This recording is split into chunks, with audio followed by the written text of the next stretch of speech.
Welcome back to Miss Amy Reed's Junie B. Jones and a Little Monkey Business. This is a very fun book, and we're on chapter 3, so we've just begun, but I hope you got to listen to chapters 1 and 2, because you need to figure out what's happening in the book. So go back and listen to chapters 1 and 2 if you haven't already, and if you have, let's enjoy chapter 3 together. Are you ready? Let's go. Chapter 3, A Very Wonderful Thing. Yesterday, a very wonderful thing happened. It's called, I had pie for dinner. Just pie, and that's all. That's because my mother went to the hospital to have the baby, and Daddy and Grandma Miller went with her. And so me and Grandpa got to stay at his house all by ourselves, and no one even babysitted us. And guess what?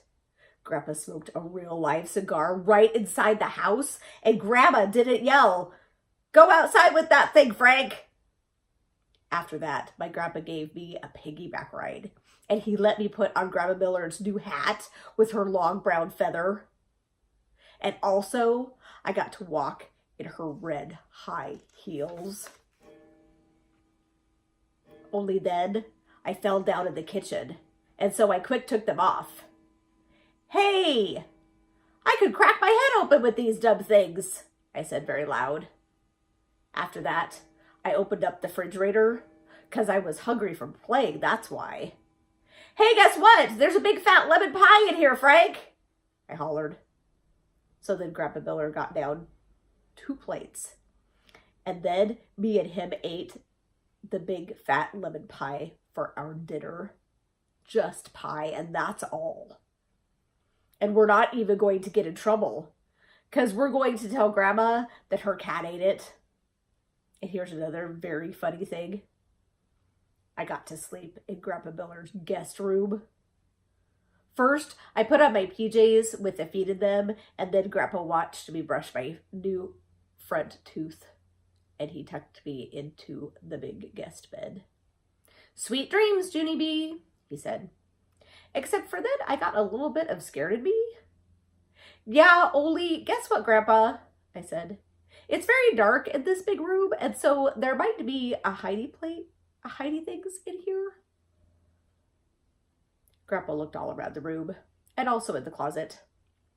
"Nope, no hidey things in here," he said. After that, he left on the hall light for me, so my imagination wouldn't run wild. Except I still didn't sleep that good, because there was a drooly guy with claws under my bed, I think. And so this morning, my eyes felt very sagging. Only then I sniffed something that woke me right up. And its name was Delicious Waffles. Grandpa Miller cooked them for me, and he let me pour on my own syrup, and he didn't yell, "Whoa, whoa, whoa." After that, me and him played until it was time for kindergarten. Except before I left, the funnest thing of all happened. My Grandma Miller came home. And she said that Mother had a baby, and it was the boy kind.